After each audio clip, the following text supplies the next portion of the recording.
Today we'd like to talk about some of the myths of living in Las Vegas or Henderson.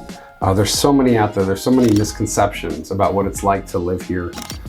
Me being a resident now for 14 years, I've had to dispel several of those just to friends and family, not just clients.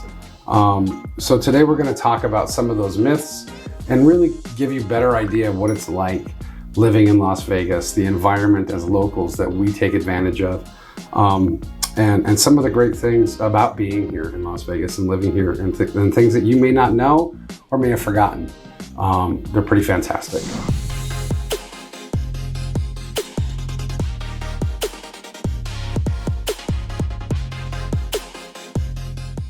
The first myth is that Vegas is all about the Strip. That's all there is. There's the Strip and there's downtown. It's gambling, casinos, sex, drugs, and rock and roll. That is completely opposite of what most Las Vegans deal with on a daily basis. Where we work, where we live, where we play, where we eat could be the farthest away from the Strip as you can get. Where we spend time with our families. I have a 4-year-old. Mike has teenagers.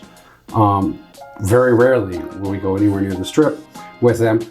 Not because there isn't great things to do on the Strip, and I highly recommend taking advantage of that, but because there's so many other options that people just forget about. So we'd like to show you some of those communities that are away from the Strip. Basically all the communities away from the Strip. Mike's gonna show you those now. So I got the map up here, right? And this is Las Vegas. For those of you who aren't familiar with the city, the Las Vegas Strip and downtown Las Vegas, which are relatively close to each other, they're right here in the center of the city, just to the east of Interstate 15.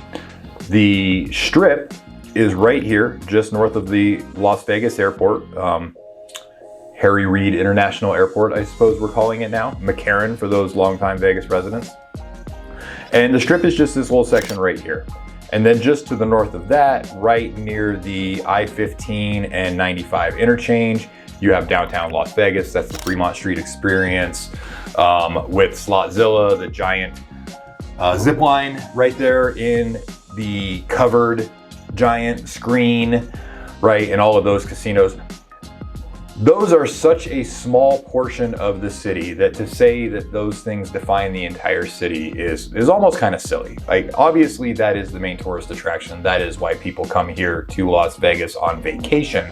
Those things don't dominate the lives of those of us who live here, right? That is like saying that everybody who lives in Anaheim has their entire life dominated by Disneyland. That's just silly, right? Disneyland is obviously a major part of that community. It drives a lot of jobs, it drives a lot of tourism, but it doesn't define the entire city no more than the Strip defines Las Vegas for those of us who live here, right? So we can just talk about some of these other communities around here.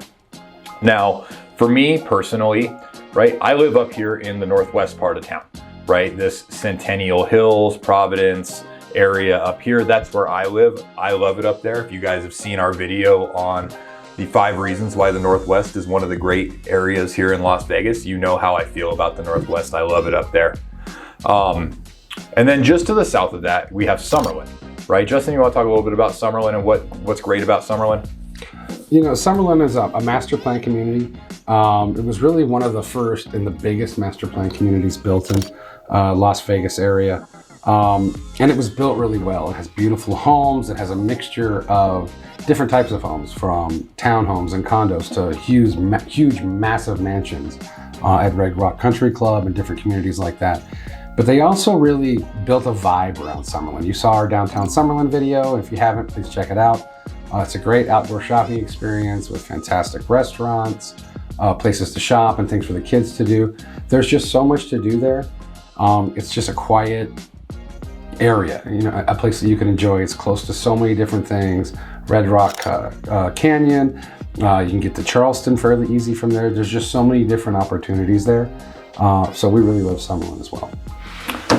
So another area that we could talk about, I'm zoomed in on it right here on a map, is the Southwest. And Justin and I, we just did a whole series on the Southwest. We did a few videos talking about the types of homes that you could get at various price points in that area.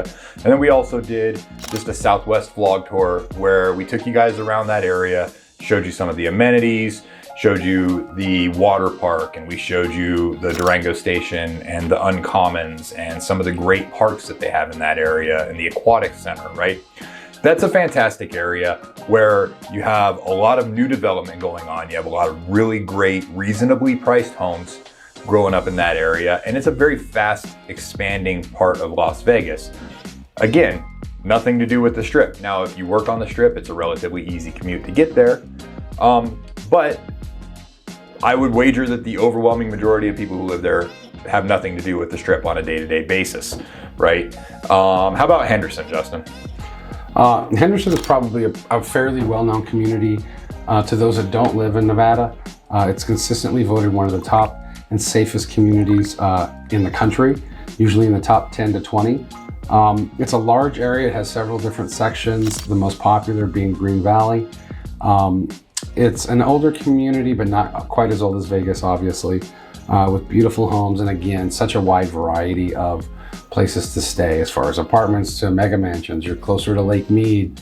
You're moved a little bit farther away from the Strip, but you still have easy access to the rest of the city.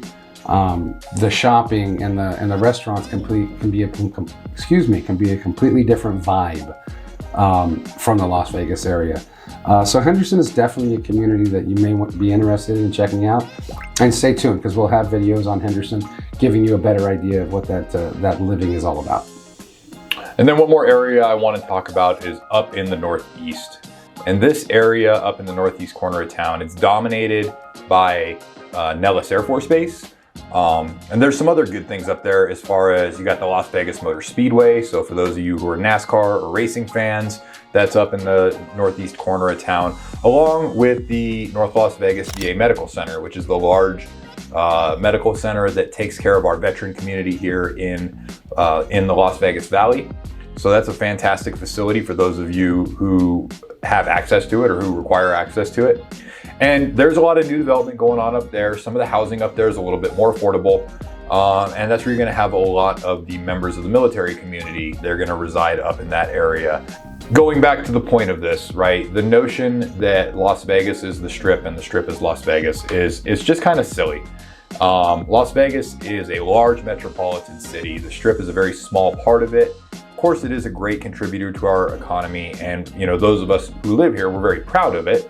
We don't necessarily spend a lot of time there ourselves if we don't work there, but we're happy that it's there. It drives the economy. It brings a lot of money in for the residents, and it turns your house into a hotel because your in-laws want to come stay with you while they gamble. But myth number one, Las Vegas is the Strip and the Strip is Las Vegas. We can put that one to rest. That's definitely not true. Been debunked. So what do you got for myth number two, Justin? This is really kind of a new myth, kind of started since the pandemic. The cost of living in Las Vegas has gotten too high. Mike and I we spent a lot of time actually researching this and comparing it. We looked at the places where people are migrating from or migrating to here in the southwest part of the country. And we kind of compared what the cost of living was to Las Vegas. You'd be surprised, and we were a little surprised as well as what we found. So I'll let Mike show you that. All right, so let's talk about housing cost, right? And Justin and I, we went back and forth on how we wanted to have this discussion about, what's fair when we're comparing the cost of living in Las Vegas to other places. And what we decided was it's reasonable for us to compare Las Vegas to other large metropolitan cities in the West or on the West Coast, right? Because I find it unlikely that the average person is deciding between Las Vegas and Miami or Las Vegas and New York City, right? I'm not saying that doesn't happen. It's just probably not the majority of people, right? Most of the people coming in here to Las Vegas are coming from California or people who are moving to the West Coast in general. Actually, this exactly described me. When I moved to Las Vegas, I was deciding between multiple West Coast metropolitan cities because I wanted to live out west. I wanted to move closer to where I grew up in Southern California. I didn't particularly want to be in Southern California. So I had to make some comparisons as to where I wanted to settle down. As you can tell, Las Vegas won for me, and it could just win for you, and I'm going to show you why, right? So Let's look at the cost of a home in Las Vegas, right? So we're on Realtor.com, so this is all information being pulled directly from the MLS, right? And as you can see over here on the left side of my screen, the median listing home price in Las Vegas, $440,000, and that's $252 a square foot, right? Now, if you're coming from the Midwest or if you're coming from the South, that may seem high, right? And relative to those places, it probably is high. However, that's not, like I was saying, that's not necessarily the comparison that we want to make. We're going to compare Las Vegas to other West Coast metropolitan cities. I'm going to start with our nearest neighbor in location and climate. We're going to start with Phoenix, right? So boom, right off the bat, we went from $440,000 median list price up to $525,000 with a median price per square foot of $300. So not only are you spending more money to buy a house there, but you're getting less house, right? You're gonna get a smaller house and you're gonna pay more money for it. And that's in Phoenix, right? So let's take a look at some of these other West Coast cities, right? Let's take a look at San Diego. $939,000, Justin. You want to guess what the square foot median price is? Oh, it's got to be closer to $500 a square foot. Way under, $724. Wow. $724 a square foot. So now you're looking at paying almost $1 million for a house, half the size of the house that you're going to get in Las Vegas for $400,000. Just for perspective, guys, you may be thinking, yeah, but San Diego's got beautiful beaches, beautiful vistas, beautiful views. Mike and I can get in the car right now and be in San Diego in about 4.5 hours. I actually go to San Diego about once a quarter just to play golf and just to get a change of scenery and smell the fresh ocean air. My girl and I absolutely love San Diego. We go down there regularly. So yeah, exactly what Justin just said. It's literally a day trip. I mean, I drive down there, I play around to golf, I stay overnight, I get a nice fish taco dinner, and I drive back home. Do it all the time, right? All right, let's look at, how about Seattle, right? Say you don't like the heat, say you wanna get up there where it's nice and wet and cool. Median home price, $779,000 with a price per square foot of $589 a square foot. So again, you're paying more for the house and you're getting less house. How about the big two, right? Let's look at Los Angeles. 1.2 million. Wow. Price per square foot, $720, right? Keep in mind, Mike and I are both Southern California natives. That's where we grew up.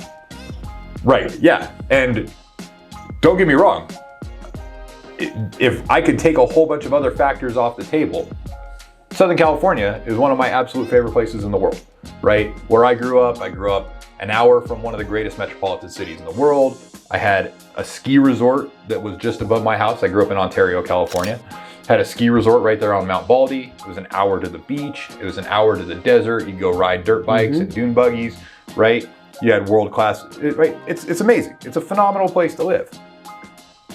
But only if you can afford to buy a house for $1.2 million for a bungalow, right? It's extremely expensive to live. And just like with San Diego, it's a day trip, right? It's a day trip we make fairly regularly, right? One of the things that we want to talk about, and that can kind of go back to the first one, is Las Vegas is just the strip. We're living in Las Vegas. Is we're so centrally located in the southwest of Las Vegas. You have all the amenities and experiences that you have in Southern California, Arizona, Utah, even New Mexico, places like that within a 4 to 7 hour drive. Harry Reid International it's one of the largest airports and one of the busiest airports in the country. And there's so many different flights going everywhere, almost every hour. So it's so easy to, get to experience what the Southwest and even the Pacific Northwest have to offer within a relatively short and inexpensive time frame. Justin, I'm looking at the numbers for San Jose, right? I'm not even going to bother San Francisco. Everybody knows San Francisco is amongst the most expensive real estate in the world, right? So let's look at San Jose. San Jose, for those of you who aren't aware, part of Silicon Valley, basically a bedroom community for San Francisco and Oakland, $1.1 million, $758 a square foot. Wow. So again, extremely high housing costs for very little house. Very little house. Right? So if we're just talking about housing costs, it's obvious that Las Vegas blows all those other municipalities out of the water, right? The only one that's even close is Phoenix, right? And Phoenix is a great city. I got nothing against it. I'm actually going down there this weekend to spend some time with some friends, right? But it's undeniable that when it comes to how much house you're gonna get for your money, if you're looking to live on the West Coast in a major metropolitan city, Las Vegas is hard to beat, right? I mean, we could even look at Boise, we could look at Portland, right? Those numbers aren't much better. Definitely Las Vegas is going to be one of the most affordable places to live on the West Coast or in the Southwest. Keep in mind too, one of the great things about Nevada, no state income tax. That's a big one. That's huge. It's massive. It's really nice, guys. And then our sales tax is very comparable with other states. And our property taxes are very comparable, if not lower than most states as well.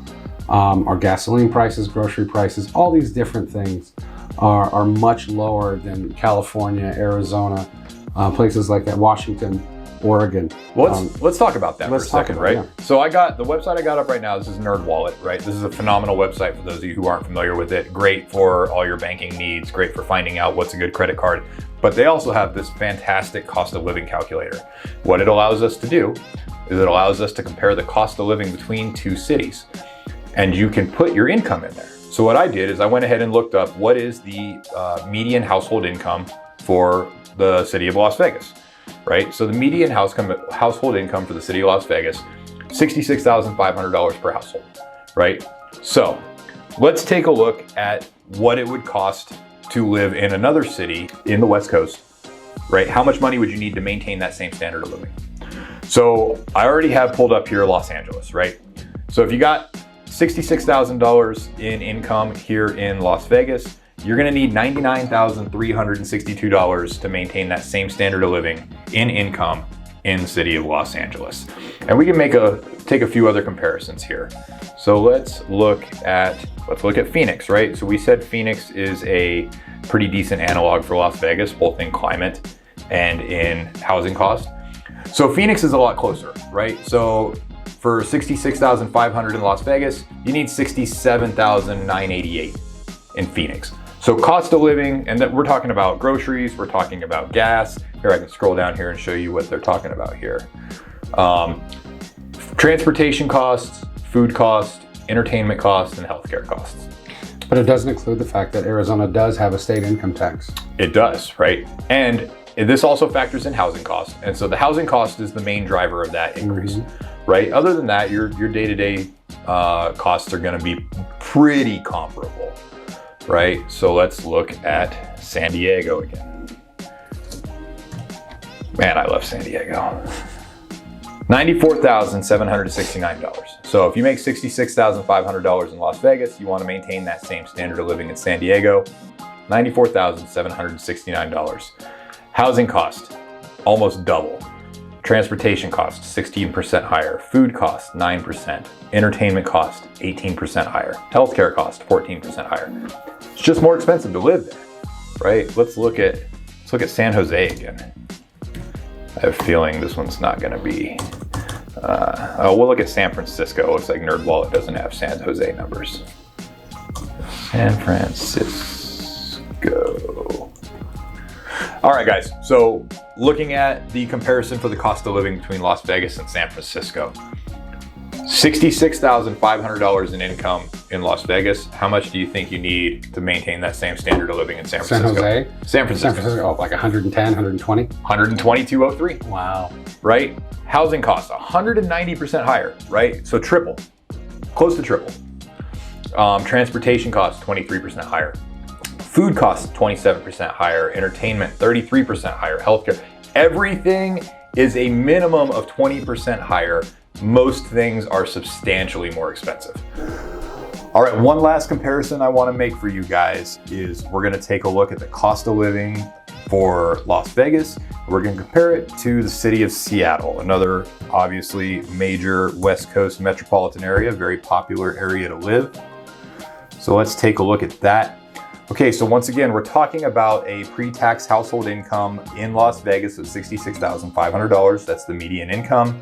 And to maintain that same standard of living in Seattle, Washington, you're looking at $99,621 in income, right? So let's take a scroll down here and look at some of these numbers. Housing cost, double, 97% higher. Transportation cost, 11% higher. Food costs are 21% higher. Entertainment costs are 41% higher. Healthcare costs are 37% higher. So I feel like we've done a pretty good job of making our point here, which is that while Las Vegas is slightly more expensive than the national average, if you go more an apples to apples comparison and you look at the metropolitan areas on the West Coast, Los Angeles, San Diego, the Bay Area, Phoenix, Seattle, right? Those would be the big five. Las Vegas beats all of them, right? We beat all of them in housing cost, and we beat all of them in day-to-day cost of living. Phoenix is probably would be the next most affordable city. And then after that, everything skyrockets. Everything in California and of course Seattle, that stuff's all crazy. We didn't look at Boise here. Boise's, I wouldn't really consider that a metropolitan city, but the cost of living in Boise is getting out of hand as well. So as far as the myth about Las Vegas not being an affordable place to live or being an unreasonably expensive place to live, when you compare it to your other options on the West Coast, it's actually a very affordable place to live. So moving on to our next myth. It is so freaking hot in Las Vegas. How many times have we heard that? How many times have you thought that? Yes, Vegas can get hot. You're in the desert. What other place in the country has such a big population in the desert, maybe other than Phoenix? So yeah, Vegas can get hot, but you would be surprised how controlled you can be in the heat. Unless you're out there digging ditches, paving roads, you're not really working in the heat, you're not really living in the heat. And when you go to the places to play, the parks, the recreation centers, there's so many different things that you can do to help cool yourself off. Vegas's temperatures vary from year to year. It gets hot, everybody knows that. But what you'd be surprised is how cool it gets and what are some of the best times of year to take advantage of that temperature. Mike's going to show you what our seasonal temperatures look like so you can have a better idea of the lifestyle you can live in these temperatures. All right, so I have the weather averages for the city of Las Vegas pulled up on my computer right now. And listen, guys, the numbers tell the story here, right? Las Vegas is in a valley in the Mojave Desert. So is it going to be hot in the summertime? Hell yes, it's going to be hot. It's going to be blazing hot, right?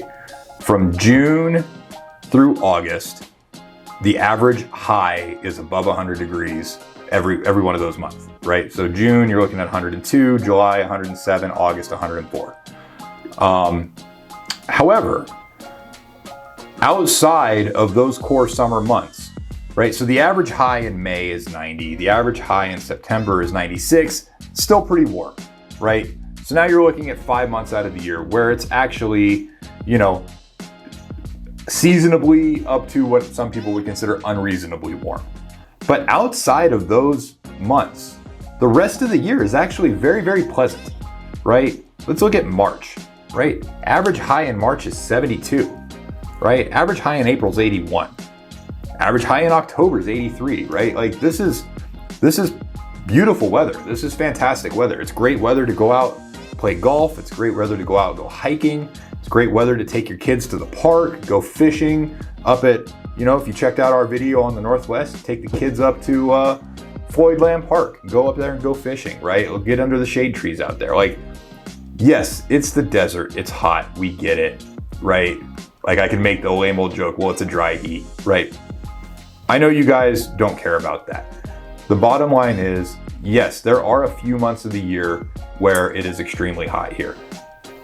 But most of the year, it's pretty comfortable. It's, for the most part, Justin and I, we go outside, we play golf year round.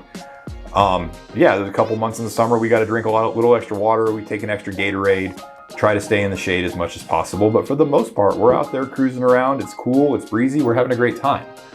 So, and also take into consideration, what do you do, right? What do you do for a living? How much time do you spend outside?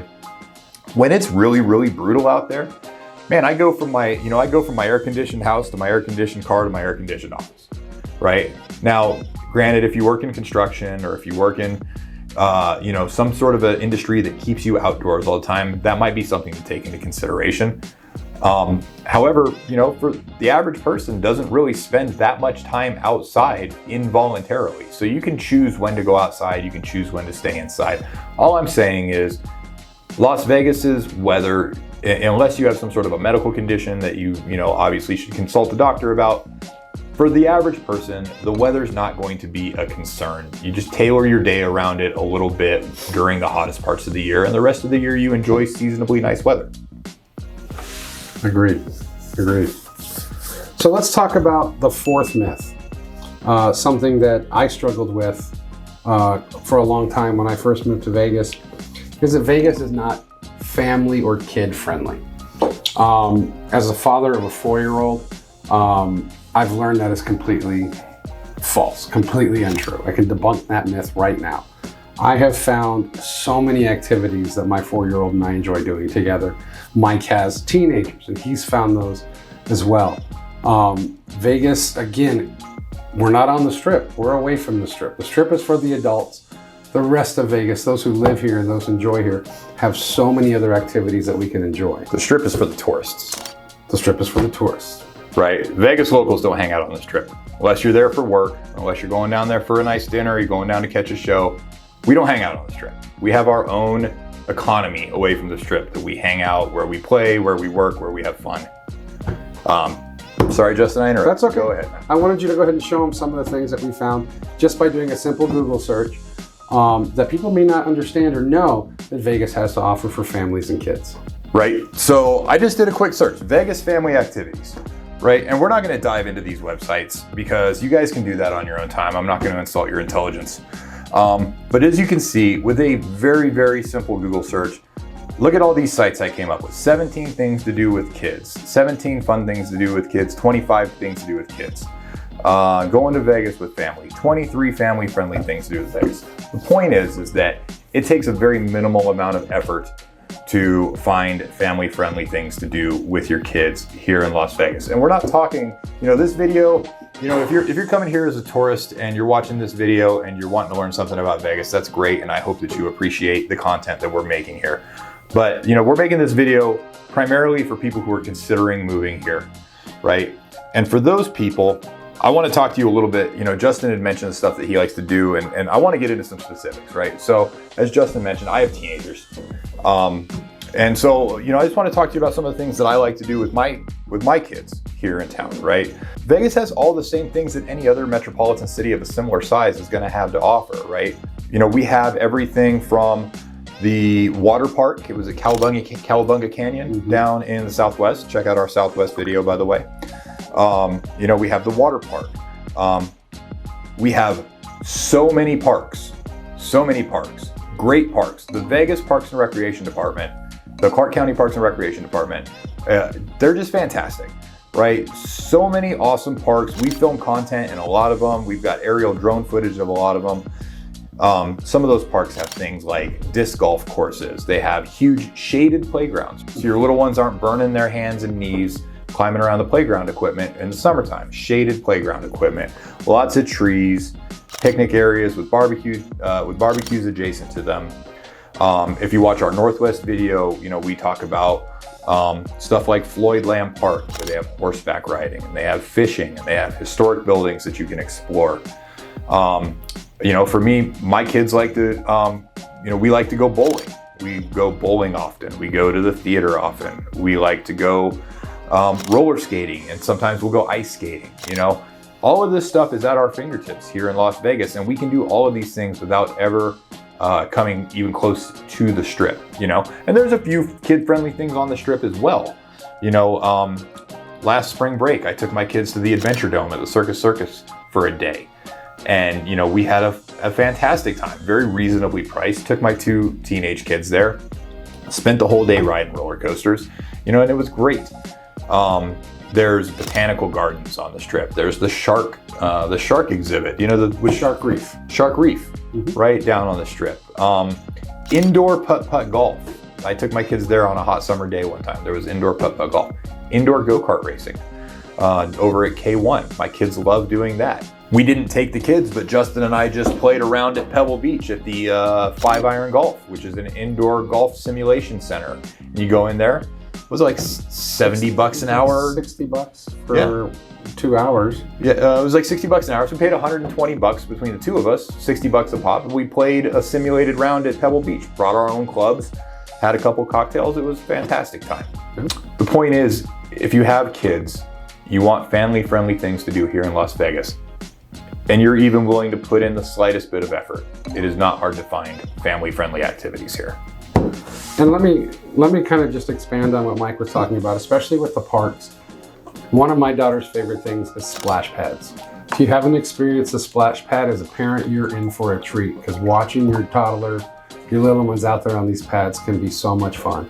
Most of the parks in Las Vegas and Henderson have the splash pads. My daughter loves animals. Mike had mentioned Shark Reef. I take her there probably once a quarter. So every 3 months, her and I go there. There's an aquarium here in town as well called Sequest. She loves that. We actually have an annual membership to Sequest and the Children's Museum. She loves that. She likes to go there and play doctor with the operation table. It's fantastic. Another one that we found last year, actually, that is pretty amazing. A pretty amazing experience was the lion habitat. So there's a lion rescue here in town. They also have a giraffe where the giraffe actually will paint you a picture and you can feed it lettuce. But they have about 15 these huge cats, and you get pretty close, within 8 to 10 feet, and you really get to experience the size and the power of these animals. And my daughter absolutely loves that. And then of course we have a couple of farms here in town where you can interact with farm animals and feed them. I can't get my daughter out of them. She loves them. So there's so many different things that you can do here in town with your family and kids that people just don't realize. So taking that time to find that neighborhood or find that home in that neighborhood that's going to provide you with the easiest access to the things that you want to do, either as an adult or if you have a family, things that you want to do as a family, definitely we can help you with that. Now, there's another myth that we want to talk about. That when you come to Vegas, you have to work in the tourism industry. But that's all the jobs. Everybody here works at a casino, everybody here's a bartender, or everybody here's a real estate agent. Just simply not the case. There are so many different opportunities for people here in town. And even now, as remote working has become so much more popular, we started to see an influx of people moving into town with jobs in other states. So Mike's going to talk to you about some of the major employers here in town and opportunities that there are to work here in Las Vegas. All right, so I have up on my screen here the list of the top 20 employers in Las Vegas as ranked by the number of employees. And obviously the gaming companies are going to be well represented here, right? It is Las Vegas. Like, let's not kid ourselves. Tourism is a massive part of our economy here. So you're gonna see all these companies have multiple properties, and all of those properties have, you know, hundreds of staff to man the hotel, hundreds of staff to man the casinos, staff to man all the restaurants. So yes, they are well represented in our economy. However, you notice there's 20 companies on here, and by my count, only 6 of them, maybe 7 of them are gaming companies. So the notion that everybody in Las Vegas works in the casino industry, works in the tourist industry, works in the service industry, it's just false, right? Because we have plenty of companies located here in Las Vegas that have really good, decent paying jobs that are not part of that industry. So let's just take a look at a couple of them. Government services are well represented, as they are in any large metropolitan city. So you have your colleges, you have your school districts, you have the actual city of Las Vegas, the water district. They provide quite a few jobs. I'm surprised that I don't see the federal government on here. I'm actually surprised that we don't have Nellis Air Force Base on here, but the Air Force Base, of course, provides tons of jobs. And there's a bunch of defense contractors that are located up near the Air Force Base. So if you're in the defense contracting industry, or if you're looking to get into the defense contracting industry, there's plenty of options in that area as well. You see healthcare well represented with Valley Health System, with HCA Healthcare. You see the airlines are well represented. We have Allegiant Air, which is headquartered right here in Las Vegas. We have a huge Southwest Airlines hub here in Las Vegas. So the airline industry is well represented. Wells Fargo is well represented here. UPS has a huge hub here. And then we have a lot of companies that are coming in now. Amazon has built some massive facilities up in the Northeast, up near the Air Force Base. We're talking blocks upon blocks of Amazon facilities, right? Hundreds of jobs for Amazon up here. We have companies like Switch, which is a company that provides server-based services, secure server-based services. They have a massive facility down in the Southwest. We actually talked about them in our Southwest video. You have the UFC that's headquartered here. They have a huge number of employees here. In addition to that, you have some smaller companies like Boxable. Zappos is here. If you guys remember Tony Tsai, who passed away a few years ago, but he was a big part of rebuilding the downtown Las Vegas area, and his company is still headquartered here. So yes, the casino industry, the tourism industry, and the service industry, they're well represented in our economy. However, it is false that everybody in Las Vegas works in those industries. There are plenty of large companies offering good, solid paying jobs here in Las Vegas outside of those industries. So there's another myth about Las Vegas, debunked. And we can kind of expand on the service industry. Myth. People think, if you work in the service industry, if you work for a casino, you're working on the casino floor. Not true at all. I have clients and friends that work for the casino industry that are in marketing. They're architects. They're in advertising. There's so many back-end jobs that have nothing to do with the casino itself. Entertainment directors and booking agents. So the myth that you're going to be on the casino floor, you're going to be dealing blackjack or working a slot machine or attending bar, it's just not true. There are so many people behind the scenes, and like Mike said, there's so many other avenues of employment here in town with more to come. Mike had mentioned Amazon. Amazon just bought hundreds of acres in Henderson.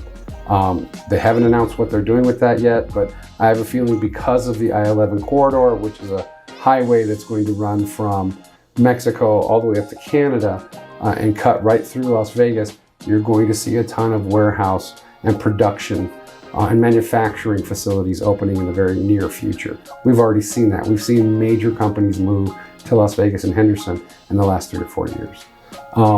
So it just really helps to kind of diversify the economics of Las Vegas, which has really helped the city grow and become a better destination for people to live. So if you guys have any questions or any myths that you have about living in Las Vegas or even moving to Las Vegas, put them in the comments. We'd love to know, see if we can debunk them for you, see if we can answer any questions. And if you're thinking about moving to Las Vegas, if you have questions about moving to Las Vegas, whether it's next week, next month, next year, please reach out to the Moody Olson team at moodyolsonteam.com. We'd love to help you.